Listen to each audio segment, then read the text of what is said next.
Next, we have a 35-year-old male, no ID, no medical history. He was found on the riverbank just south of the city. There's a sizable population of homeless and indigents there. We get at least 3 no-names like him every week. Nobody does anything about the homeless until they become train wrecks like Mr. John Doe here. He's got burns covering over 40% of his body. The hands and face are the most severe. 10 years ago, pain from the burns would have been intolerable. This man would have spent the rest of his life screaming. Now, we use the Rank-of-Eretz technique. Quite simply, we sever the nerves within the spinothalamic tract, there, which, as you know, transmits neural impulses of pain and vibratory sense to the brain. No longer receiving impulses of pain, you stick him with a pin, and he can't even feel it. As in many radical procedures, there are serious side effects to this operation. When the body ceases to feel, when so much sensory input is lost, the mind grows hungry. Starved of its regular diet of input, it takes the only remaining stimulation it has, the emotions, and amplifies them, giving rise to alienation, loneliness. Uncontrolled rage is not uncommon. Now surges of adrenaline flow unchecked through the body and brain, giving him augmented strength, hence the restraints. Naturally, we give them every chance of recovery, remain optimistic, inspire confidence, talk to him about rehabilitation potential.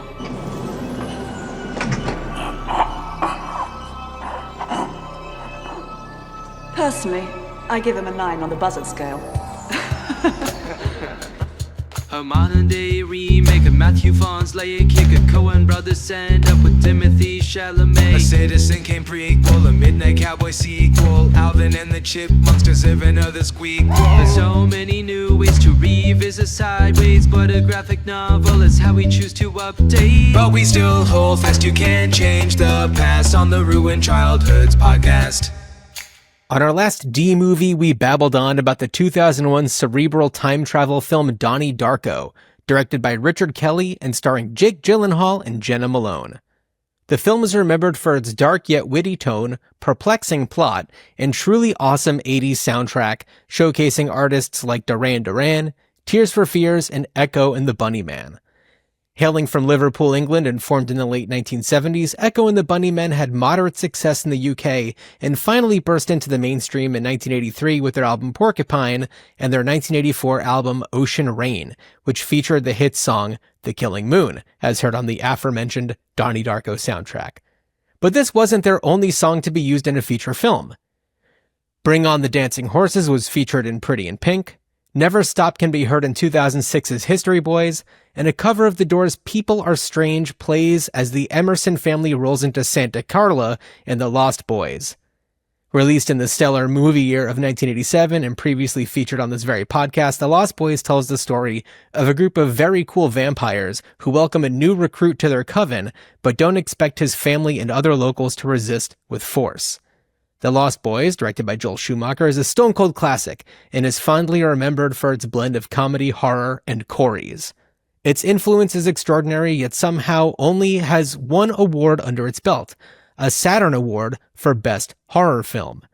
This prestigious award began in 1973, celebrating 1972's horror film Blackula, with no other nominees.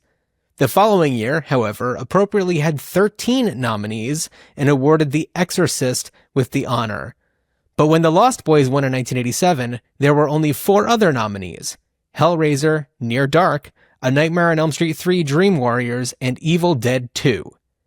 Directed by Sam Raimi and starring Bruce Campbell, Evil Dead 2 is a follow-up to the stylized 1981 horror film The Evil Dead, in which a group of young adults find the Necronomicon, or the Book of the Dead, in a remote cabin along with a tape recording which, when played, awakens the spirits of the underworld. The Evil Dead was Sam Raimi's first widely distributed film as a director and would launch a career that would include 2 more Evil Dead movies, 3 Spider-Man movies, a Sharon Stone Gene Hackman Western, and this week's film. Greetings, Starfighters. This is Ruined Childhoods. I'm John, joined as always by my brother Dan, and on this episode we're celebrating Sam Raimi's 1990 revenge pseudo-superhero film Darkman, the story of a scientist whose life and skin is taken from him by an evil real estate developer and his mobster co-conspirator. Dan, if you could put on someone else's fake skin to get revenge on someone from your past, who would it be? Oh. Not to hit you with like a real, dicey question right off the bat, but here we are. Is this kind of so are we thinking in kind of a, like, I'll make the Mission Impossible reference because even though this comes 6 years, Darkman comes 6 years before the first Mission Impossible, but the Mission Impossible, are we talking like where I am getting that like very lifelike looking mask, which we do see in Darkman, and I am masquerading as somebody to gain revenge on somebody from my past. Mm-hmm. Wow. Oh. Who would it be? Who would it be? You know what, John? I'm going to go with, all right. I'm just going to get super petty here. All right. I'm going to get super petty. Ooh, and I'm going to say, Vin Diesel. And now I'm just thinking, who am I going to get revenge on I don't know. This is off the dome, as they say. And I'm thinking about, I'm like, who do I want to get revenge on? And oh no, you know what? Okay. Here's what all right. So I'm going to be petty here, and I'm trying to think, all right, do I go after an ex, or do I go after the head of the acting school that I was a part of, who decided that I should be dismissed from that acting school? So, I didn't know about this. So, and I feel bad because the man has since passed away, and I don't want to besmirch his name. He's well respected in the, especially the theater community, the New York theater community. I would perhaps masquerade as his mentor, Sanford Meisner. Ooh, okay. So interesting story is, I was in a play at the college that was directed by this person. Granted, he didn't cast me. I was one of the people that the stage manager got, because they needed people to stand in this scene in a place. So very much you filling the space there. But we were in rehearsals for this play when Sanford Meisner died. And the director actually attended the funeral. Sanford Meisner, one of the innovators of the method. Right. Oh, really? Yeah. One of the, under his tutelage, so many of the, classic actors that we've talked about. And, we're talking a contemporary of, people like Stella Adler and all those greats. So, but I think I would masquerade as Sanford Meisner and just give him a dressing down and just be like, I need to be honest. I never thought I'm quite surprised you've done as well as you have doing what you have, because I never actually thought you had talent, and my goodness, the checks didn't bounce. So here we are. I don't, John, I'm not a vindictive person. It's hard for me to fully embrace that. But, if we're going off the dome here, that's what it's going to be. What about you? Oh, I mean, I can think of a number of teachers who did me dirty. My fourth grade teacher. I was going to say, I remember, because of course, being brothers, we had attended the same school. I did not have that teacher, but knew of that teacher, and was not surprised to learn that they were a psychopath. They were not nice. They were and very and singled me out. Yeah. Yeah. So what would you do?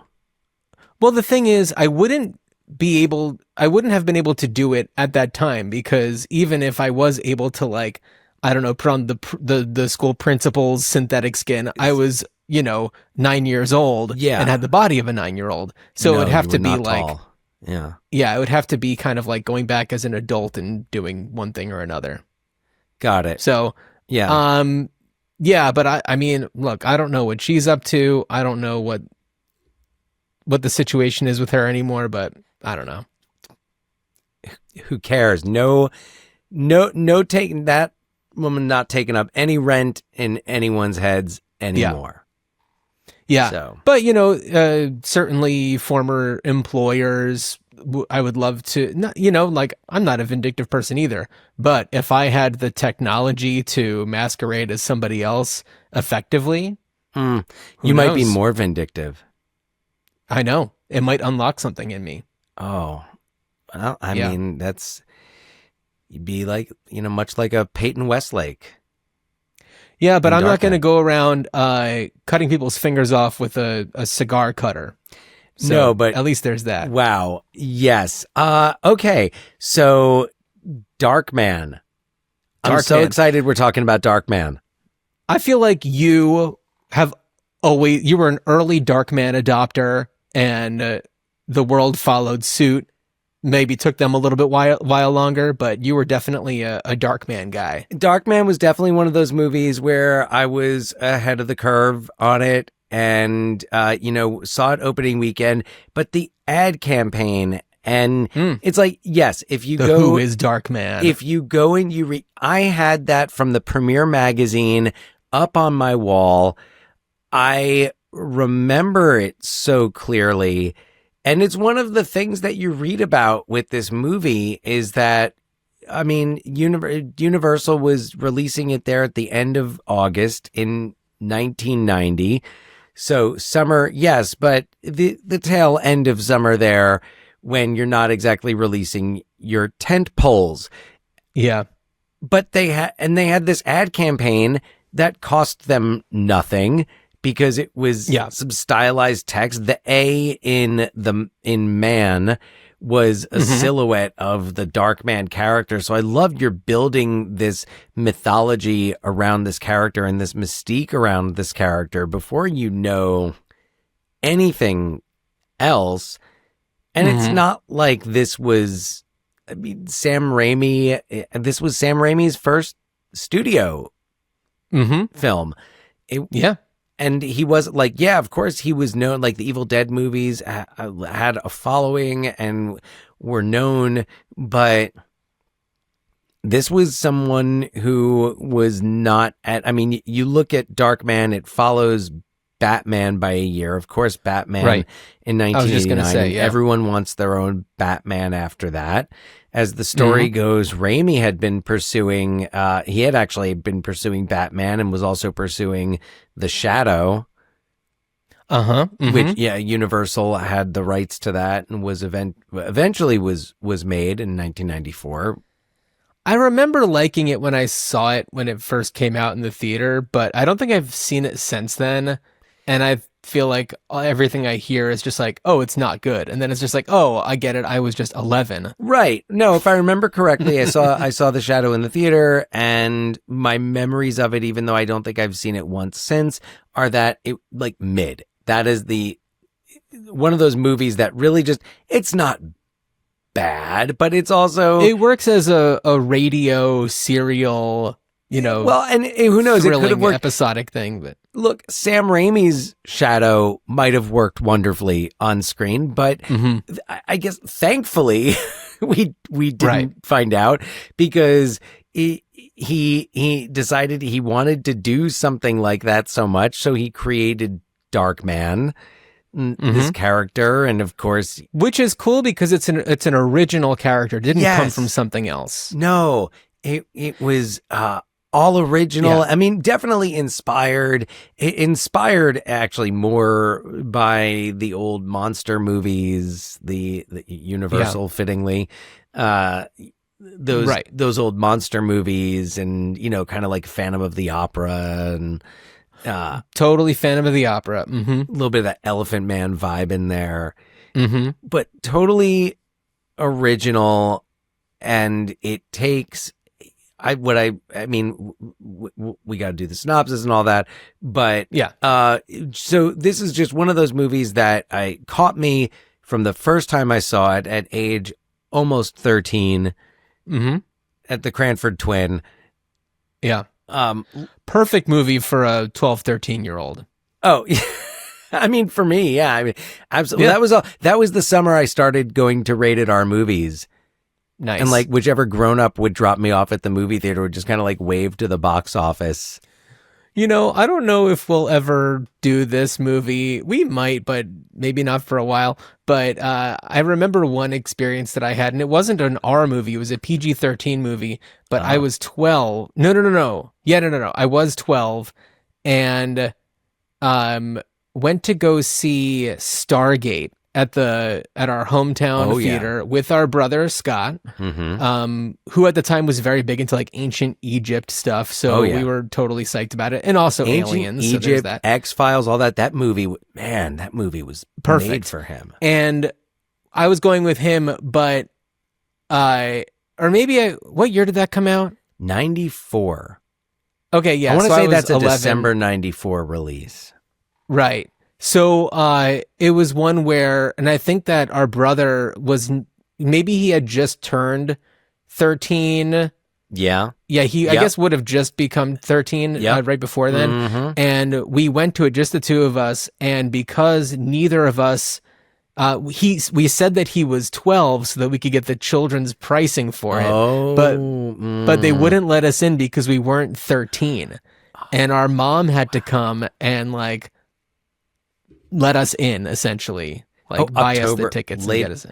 Late October 94. This would have come out right after his birthday. Yeah, but we were still trying to get that cheap pricing, which was, thinking about it now, it's just like unfathomably cheap movie tickets. Oh, yeah. I mean, I think I remember the cheapest movie ticket back then was the matinee at the Westfield Twin for like $250. Oh, yeah? Yeah. That's really good. Yeah. Yeah. Well, yeah, I mean, this is a movie that I certainly didn't see when it came out in the theaters. I would have been too young, but it's one that I probably only caught up with after I was maybe in college, because I don't know if I would have really, I mean, you probably had it on VHS at the house, and I definitely did. I maybe saw bits and pieces if you were watching it and I happened to be around, but I only really remember seeing it after I had started to get into like Sam Raimi movies. And then I was just like, oh, well, now I need to kind of see more Sam Raimi movies. Right. And that's the college, like the college thing. And you're also getting in there when you were in college, because you were in college. It was like Spider-Man came out in 2002. Right. So I started college in 2001, and late high school, early college was when I was getting into like Evil Dead, Army of Darkness. Yeah. And definitely had that thirst for more. Yeah. And so it was around then that I was, just watching more and more of his stuff. Not as much as I should have, because I hadn't even watched, The Quick and the Dead was one that I had really only seen until somewhat recently and love. Yeah. Yeah, although I feel like that one there's something like, I watched it again not too long ago, and I feel like I enjoyed it differently, not just more, but differently than I had watching it probably when it came out on VHS. And then I think I was kind of like, that was as Leonardo DiCaprio was, his star was just on the rise. Yeah. And I think I was at that time when it came out, there was kind of like a bit kind of like a Sharon Stone fatigue. Oh, really? I feel, which feels silly. It feels silly because you go back and you watch that movie and you're like, she's so damn good. And how was this not like, she's really good. Yeah. Kick open doors for her. Russell Crowe. Early, that was his great cast. Breakout year in terms of American film. But yeah. So Virtuosity. Yeah, Virtuosity that same year. Yeah. So Sam Raimi does, I think the only other, right. So he's got like The Quick and the Dead. Yeah. Spider-Man's really like the first big, like, mainstream thing he does, because everything else is kind of quirky. Simple Plan is really good and very Simple Plan. Well, I mean, he has so much crossover with Coen Brothers stuff, and Simple Plan, it's very Coen-y, and I know he did some second unit work on Hudsucker Proxy, right? And I think he did some cinematography and maybe editing for them on some other stuff. I mean, possibly they were all really, really tight, especially around the time I love that. Of making Darkman. And I love that his work feels so different from kind of their stuff. I feel like, did he do some work with Raising Arizona? I don't know if that's on like his list of credits, but there's so much of it where it's like I could see some of the shots that are in there feel like they would have come from his mind. Yeah, though Barry Sonnenfeld was the DP on that. Barry Sonnenfeld was the DP, but I feel like Sam Raimi must have been involved somehow. Yeah, so let's see. That is not, at least in on Wikipedia. Well, that's just another amazing director that's kind of that was part of that cluster at that beginning of the Coen brothers that split off and really paved their own course in a very different way from the Coen brothers. Yeah. Oh, yeah, absolutely. Love Sonnenfeld. But yeah, he definitely has. So Raimi acted in Hudsucker Proxy and Miller's Crossing. He's got a small part in Miller's Crossing. Also, the Flintstones. Oh, really? Yeah. Interesting. Yeah. Oh, he says Cliff Vandercave lookalike. Okay. Yeah. So I think that we'd have to watch that movie to understand what that means. And I don't think that we're going to do that. No, not. I mean, I saw it again back in the day. Yeah. But not since. But yeah, so this is the first time we're covering Sam Raimi. Yeah, well, I mean, he's done such awesome work, and yeah, we haven't done The Evil Dead. We don't really do a lot of horror stuff, even though I feel like his horror work, drifts into, it kind of transcends. The Gift. The Gift is great with Kate Blanchett. And, I mean, amazing cast in that. Yeah, Hilary Swank, Katie Holmes. Absolutely, yeah. Well, then there's the Spider-Man movies, Drag Me to Hell, which we've talked about with Alison Lohman. Great. I don't think that we'll ever talk about Oz the Great and Powerful. I think that I tried to watch it when we were doing our Wizard of Oz episode, but I couldn't find it. I gave no. It just didn't feel. I didn't feel drawn to that at all. But yeah, I mean, Doctor Strange. Right, and I thought that he was really great for that. Yeah, it made sense with his aesthetic. Yeah. So. Yeah, I mean, I'm glad that we're talking about him now. I feel like The Quick and the Dead was maybe on our list when we were doing Q movies. Yeah. But Q the Winged Serpent obviously was the right move. Well, and I think Sam Raimi would agree. And I think Sam Raimi would agree. He probably loves that movie. What was our other Q movie? Q&A? I don't know. No. What was this? How do I not remember what Quest our other Q movie was? What's that? Quest for Fire? You mean, wait, our other Q movie? Either. Oh, our other Q movie that we actually did. Oh, yeah. I thought you meant other options. Oh, crap. It was Quadrophenia. Quadrophenia. Yes, of course. Right. So we made the right decisions, but I feel like The Quick and the Dead would have been an easy runner-up for either of those.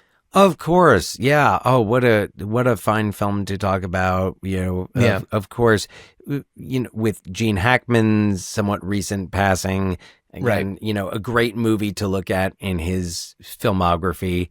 The whole subgenre of Gene Hackman Westerns. I know. Big time. But we're talking about Darkman. That we are. Today. So yes, your history with Darkman goes back pretty far. Did you ever watch any of the sequels? I have not seen any of the sequels. Yeah. It felt like the lack of Sam Raimi involvement was not going to do it. And also, I was looking for them to watch, but in terms of tracking them down to stream, it just wasn't happening in time for this episode. At some point, I would like to check them out.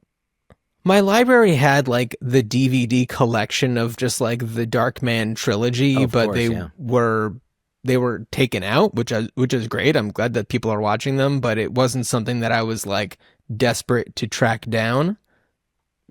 Because I feel like the second one's Return of Durant or something like that. And then the third one is Die, Darkman, Die. I'm actually more interested in that one. Yeah, and they don't have Liam Neeson, correct? No. Arnold Vosloo, the mummy, takes over. Right. Oh, yes. Who's great. I mean, sure. Of course. Yeah. Yeah. But let's talk about Liam Neeson. Let's talk about Liam Neeson as Darkman. But first, no. Give a synopsis. Brief synopsis here. If you will. Of course. Scientist Peyton Westlake is on the verge of a groundbreaking invention, synthetic skin, when a gang of vicious thugs led by the sadistic Robert G. Durant breaks into his lab, killing his assistant and tormenting Westlake before leaving him for dead and blowing up the lab. Westlake somehow survives the explosion and, thanks to some experimental surgery that leaves him super strong and impervious to pain, he sets off on a mission of vengeance against Durant and Louis Strack Jr., the sinister real estate developer pulling the strings. Yeah. As Peyton Westlake, we have Liam Neeson. As Robert G. Durant, we have Larry Drake. I almost said Robert Drake. Yeah. Larry Drake as Robert. Larry Drake as Robert. Dr. Giggles himself. Indeed. Emmy Award winner for LA Law, 2-time Emmy Award winner. Really? Larry Drake. Yes. As Julie, Peyton Westlake's girlfriend, we have Frances McDormand. Mm-hmm. And that's you got like Ted Raimi in there as one. You've got just like a bunch of characters in there. A Bruce Campbell cameo. Of course. It's not a Sam Raimi film without one. Yeah. There's also one of Durant's goons is one of the friends from Wayne's World. One of the headbanging crew that works in the TV set. Oh yes, yeah. No, the guy who takes the machine gun in the first sequence.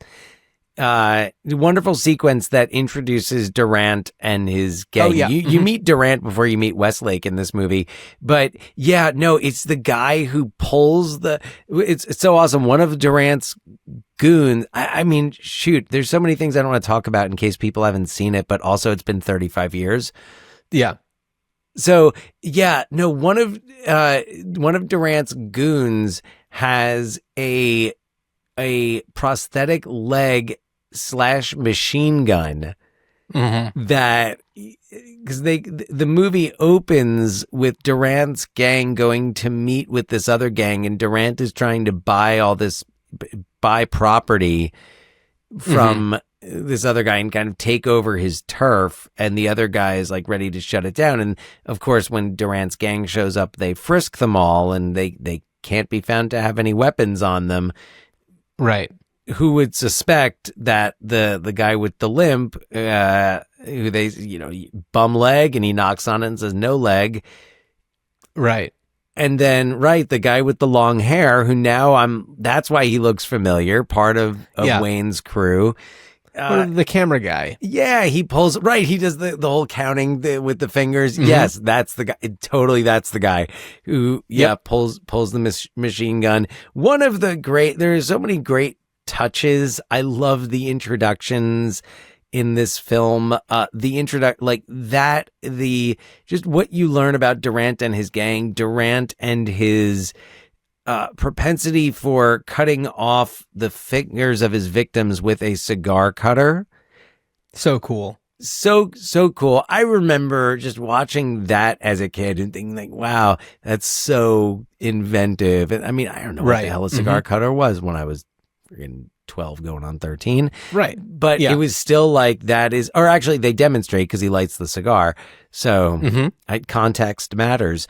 And then Yeah, it was so cool. They've got that and the machine gun leg. There's that funny moment after he shoots everybody and they just leave the enemy gang leader standing there, and it's quiet except for the one-legged guy hopping, and then the headbanger just puts out his arm really like sharp for him to grab onto, and it's just funny.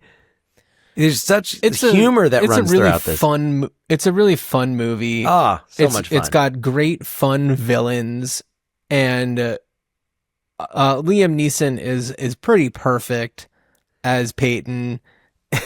He goes all into the melodrama of it, kind of the Dr. Frankenstein. Yeah. Which I watched. I watched the James Whale Frankenstein. Oh, okay. Recently, and is streaming on Prime, and there's definitely a connection between the performance there as Henry Frankenstein. I forget Clive something is the actor in that, and the way that Liam Neeson approaches Peyton West, the physicality even of it. I feel like he uses his body so well. Absolutely. Darkman. Yeah. Well, when you've got that big, lanky body, got to know how to use it. Yeah. Yeah. But he sure does, because he's like this monster, and especially after he loses all the feeling he has, and he's stumbling around, and the moment where he greets the kitten when he finds his new lab. The art direction is awesome. Oh my God, I love it. The lighting his lab is so fantastic. cool. It's almost just like, who is funding this? Like, who are they working for? Are they just independent scientists? Oh, well, his old lab, yeah, his original lab. Right. Oh yeah. Yeah. But that's a good still, question. That's my assumption is wealthy family / inheritance. Do you think that it's his money / inheritance, or his kind of assistant? No, I think it's his. You think? Okay. Yeah. There's something about it. Sure. I mean, there's something about the picture when they're looking through the old photos. Rebel without a clue, and right. It's kind of like, but it just kind of rings of like okay, well, you did like kind of the long hair thing because you could. Right. Mm-hmm. It felt like that. Yeah, there's definitely a question over who's bankrolling the lab, but it doesn't seem like there's anything else. It doesn't matter. No, it doesn't seem like there's anything else involved there. But yeah. Well, so I also really appreciate the way that they set up the way that he's creating this synthetic skin and the problems that are coming up, and it really helps set the stakes for when he actually does utilize this skin, and how if there's light in contact with it, he knows exactly how much time he has before it dissolves. Such a great setup. Mm-hmm. I love it. I felt like there could have maybe been more about, going out in the dark and doing more in the dark, because if it's dark out, then it can last as long as he wants it to last, pretty much. Yeah, I mean, he is called Darkman. Yeah, so I feel like they could have maybe done a little bit more with that, but honestly, it was just a lot of fun to, I don't know, see how things would play out and know the kind of ticking clock that he had each time that he would do it, and the little missteps he makes, like like after he sets up there's kind of the big bald, like ox looking thug that he sets up, and he makes Durant think that the guy was like him and this other thug were going to steal money and run off. And Westlake really sets him up well, and he's got the disguise on, but what he doesn't anticipate, I guess, is that Durant and his thugs are going to throw this guy out the window. Yeah. And they throw him out the window, and Westlake's still sitting there waiting for the bus stop looking like this guy. And of course, the great setup with the woman who sees so good. Yeah. Yeah. Man. So much fun. And also when he masquerades as Durant, and then they have that moment in the revolving door, and the convincing the guys, like, what are you doing? Shoot him! It's like, no, shoot him. Oh, it's perfect. it's such a great sequence. And it keeps moving. This movie just keeps moving. Oh, it's very fast. Frances McDormand as Julie. Now, if anybody listened to our Free Jack episode, this is another one where there's a Julie, and there's a situation where there's the talk of getting married, and of course a tragedy. And she's working for a sinister person who is trying to woo her and win her. Yeah. There's no cure for that. But there is a dancing. That's a line that, so I don't know if Free Jack kind of lifted that from Darkman, but at least Darkman got there first. Yeah, no, it definitely feels like there's some strange parallels between Free Jack and Darkman. Okay, while we're talking about Free Jack, and I know I'm the one that brought it up, but something I was thinking about this morning, because I think about Free Jack just like all the time. Of course. And I was thinking, Amelia Earhart, maybe she got free jacked. Wow. Wouldn't that be something? Right? Wow. I'm so glad you mentioned that. So everybody just sit with that for a while. We'll just see if. Why did you mention that in the middle of the Darkman episode? Because now I'm so sorry, because I thought about it this morning while I was making coffee. Now I need to go watch that Hilary Swank movie and see if they dropped any hints. Yeah, just at the end, she gets zapped into the McCandless Corporation. Is there there's a post-credit scene to it, isn't there? To Amelia, there's a post-credit scene. Yeah, Visendak. There's like Mick Jagger. Amelia. One Mississippi. Anyway, back to Darkman, and I'm happy to say that. Back to Darkman. You know what else? There's an interesting connection with Darkman, and I was looking at I was trying to figure out, like, where is Darkman supposed to take place? I mean, of course, it's shot around LA and in Toronto, but in the first scene, there's a car with Michigan license plates, and it made me think of Detroit. And of course, Detroit is all about sinister land developers trying to build the city of the future. I was thinking about RoboCop. Yeah. I was thinking about RoboCop in the scene where, all of the doctors are kind of poking him and saying, like, well, he can't feel any of this. It doesn't matter and whatever. He's a 9 on the vegetable scale. Yeah. So I was thinking about RoboCop in that moment where it's like, these could be the same people where it's just like down the hall, we got Robo. I think about, I thought about it with the model of the city of the future. And I think I thought about it before, but it was just in this time where I said, holy shit, like, there's Michigan license plates. This is Detroit. It could be Detroit. Did the model have like an OCP building? It was OCP, right? Yeah, OCP. Well, I'm like, maybe they're maybe Strack and OCP are in competition, right? Man, Strack that's a crossover. Yeah. Well, let's talk about him for a second. That character is unhinged. Yeah. The way that, like, you see him kind of in the climactic fight scene, just standing on, I-beams. Yeah, it's incredible. Yeah. I-beams. Yeah, not even scaffolding. It's just like the steel how many beams. stories? Skyscraper, like top floor skyscraper, 80 and he's stories just up or something. He's hopping from beam to beam. Yeah, it's such a great piece of characterization that shows you where this character is, what they're willing to do, what they're not afraid of. Just like a straight up evil dude. Well, and also another moment that's evil of him is when Julie brings up the Belisarius memo. It's not something that she tries to hide that she knows about. And he just comes out and admits it. He's like, bribes. Yeah. It looks like bribes, right? Yeah, that's what it is. So the Belisarius memo, and I'm glad you brought that up. So it's introduced so perfectly at the beginning. She has this memo that she maybe wasn't supposed to see. she has it at the place where she wakes up one morning with Peyton. He puts his coffee cup down on it, so you can clearly recognize it throughout the movie, where it's this piece of paper with a coffee ring on it. Perfect. And could only that, a few years later, you would not have been able to do that because there would not have been a physical piece of paper that would have traveled around like this. Yeah.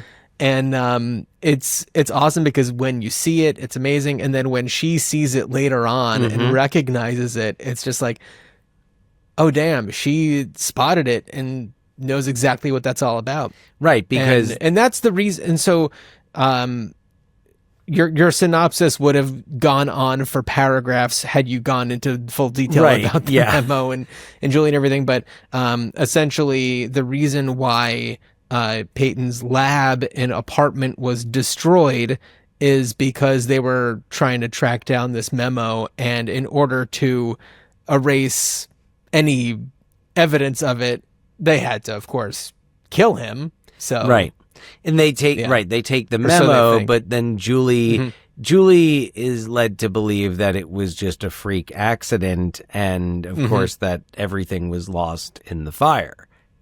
Right. So yeah, it is a great it is a fantastic setup where Julie finds this memo and she goes to Strack about it. But I love how he's just so like, yeah, hey, got me. I'm just going to send my thugs over to blow up your boyfriend's lab and steal the memo. And is there a reason why they don't just destroy the memo? I think that they just have to... I mean, I think they need to kill him in order to... Because he might know about it. I don't... Oh, right. But I'm saying, like, they don't destroy the memo. Like, they bring it back. Like, they give it to him. Like, Strack has it. Yeah, I don't know. I'm trying to remember if there was a good reason why he needed it. This is one of those movies where I don't really need everything to be explained. No. Because it is comic booky, even though it doesn't come from a comic book. Though it was made into a comic book. Well, yeah, just for I think a few issues. Yeah. But it flows like a comic book where it's like you don't need to know every single reason behind everything. He's the bad guy. If they over-explained it, it wouldn't be interesting.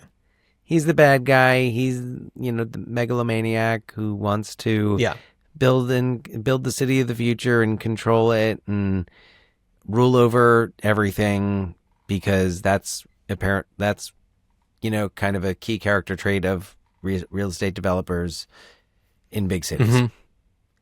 Yeah. To do whatever they must do to gain what they want to gain so that they can control what and who they want to control. That's right. In movies, of course. So in Darkman, dancing. Yeah. I love when they're at the just some context for the dancing thing is they're at this like dinner that Durant and his gang are also at, and this like dinner party, whatever it is for the Strack Corporation, and he like brings like they bring up the memo and she's like, oh, okay, yeah, that's a sore spot because like my boyfriend blew up and everything, and then and that's when he's like, oh, my boyfriend blew up. He's like, and she's like really depressed. She's like, yeah, I would appreciate it if you don't bring that up again. He's like, oh, yeah, right. Well, but what'll help? Dancing. And swoops her up. And then, these people are completely bananas. Oh, yeah.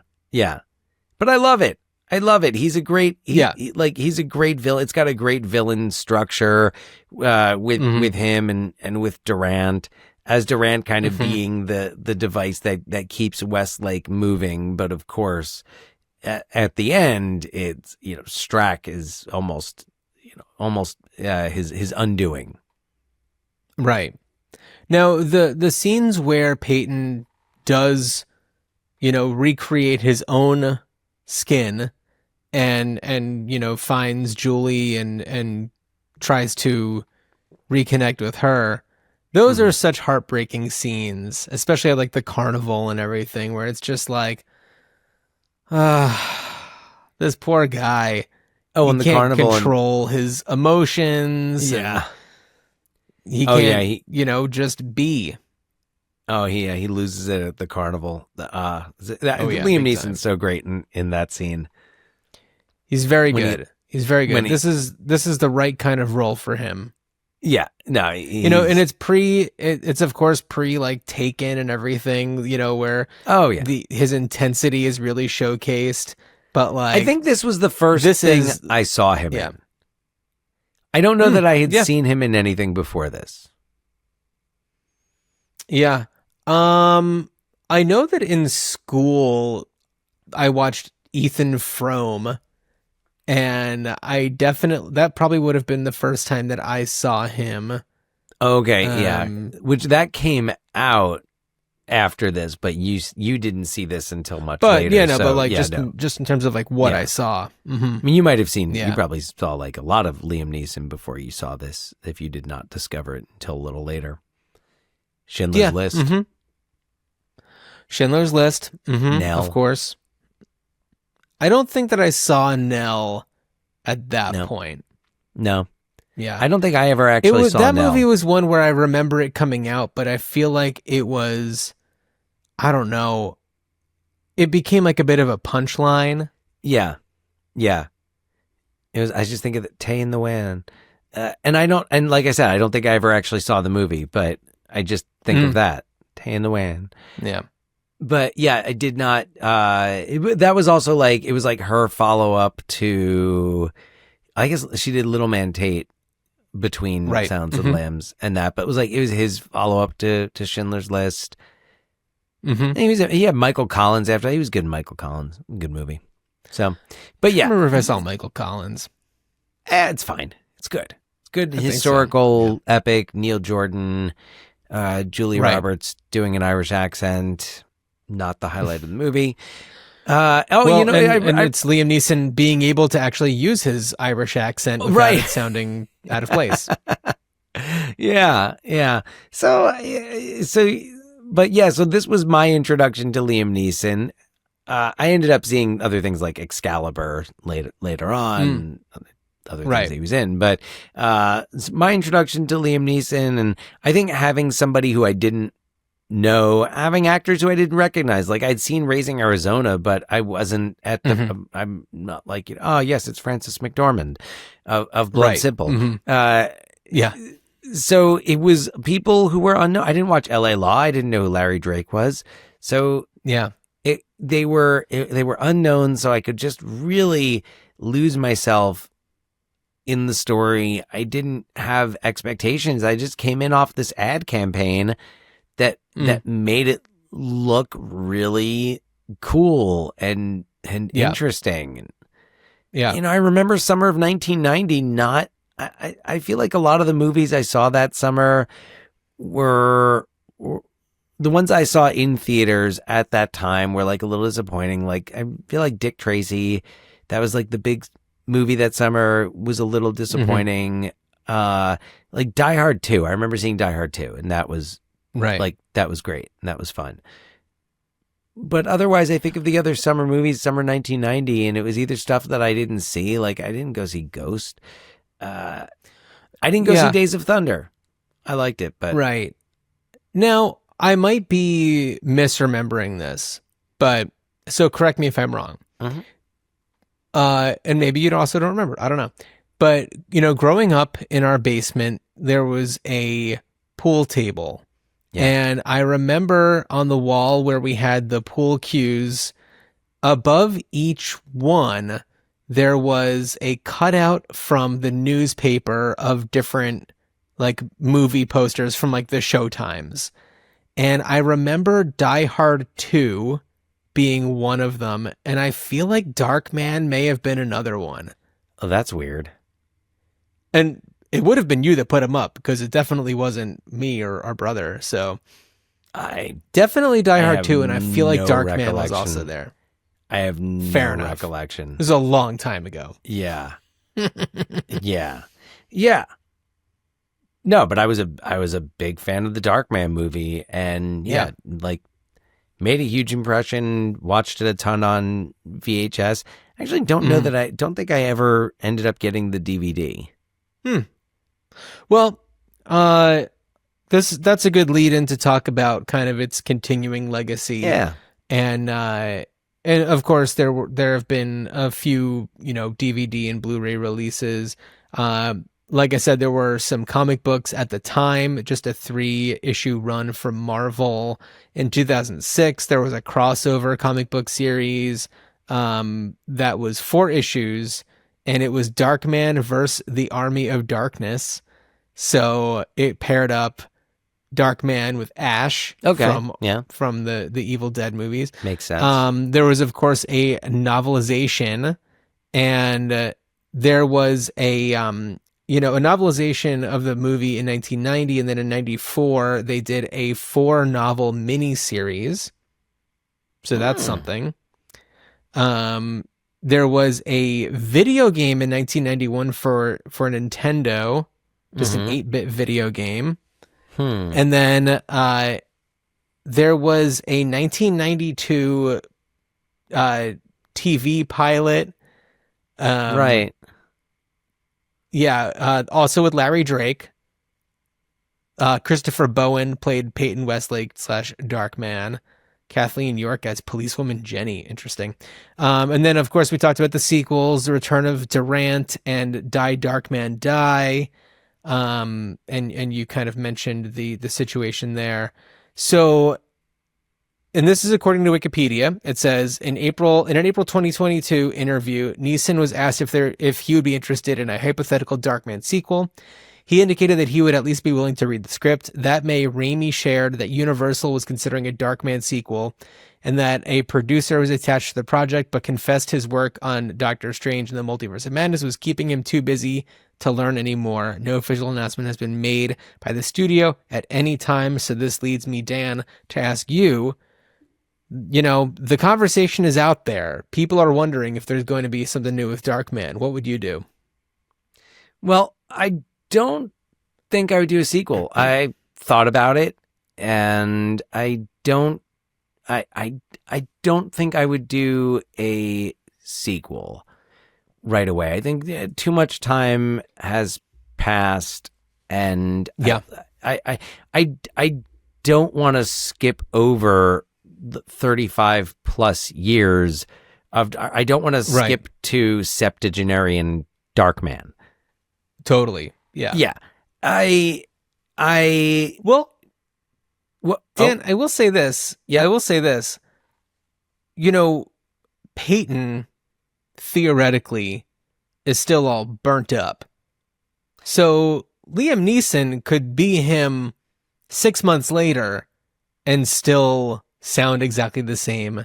And then if there was to be some sort of de-aging type of thing, the fact that it doesn't look 100% would kind of work with it. So yeah, that's true. I guess the whatever AI digital de-aging of Liam Neeson, it would look just like synthetic skin.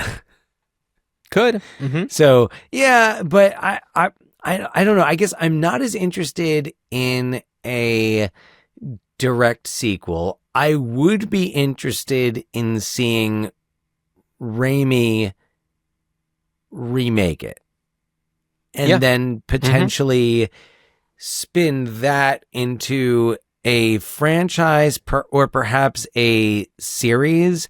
I think this is the type of thing that could work really well on Netflix. Could make for a good streaming series, and you're following a formula. You're not necessarily breaking new ground, but you're applying Darkman. You're applying that formula to the Darkman universe. I have no issues in either recasting the character of Peyton Westlake or making it a different character, but retelling the story and then continuing it maybe the way that it could have been done 35 years ago, but that didn't happen. So yeah, I feel like that would work. Also, this is a very dramatic, operatic, and I don't think an opera is the way to go, but I do think a musical would be really interesting. Okay. I think if you hit the right tone of a musical, which would be not quite as silly, absurd as like the Toxic Avenger the musical or something like Bat Boy the musical, but you went somewhere between that and a Phantom of the Opera. A Darkman musical, everything is set up besides there's dancing. So you could have some really fun sequences. I don't know how you do the I-beams at the end, though. The Broadway, you could certainly make it. You could make it work. I mean, Spider-Man Turn Off the Dark happened, so clearly anything is possible. And despite that, I still think this would be a good idea. Spider-Man Turn Off the Dark Man? Spider-Man. A Sam Raimi. Turn on the Dark Man. Turn off the Spider-Man on the Dark Man. In terms of the musical. Yeah. No, nothing that happened with that should be repeated, but using the inspiration of taking a Phantom of the Opera and then some of those other cultier musicals, finding some middle ground. I think it's set up well for it. I think Peyton Westlake makes for a great music. I mean, I think of Jekyll and Hyde, the musical. Right. Not one of the best things ever, but it made money, ran for several years. Happened. So it happened. So yeah, so those are my two things: is either a Raimi headed or produced. I know Raimi's got his own his production company, and it's really meant to like foster younger artists. I know, like, you know, the Evil Dead remakes were kind of like that was part of that mission. Yeah, and helping support and nurture, you know, newer filmmakers.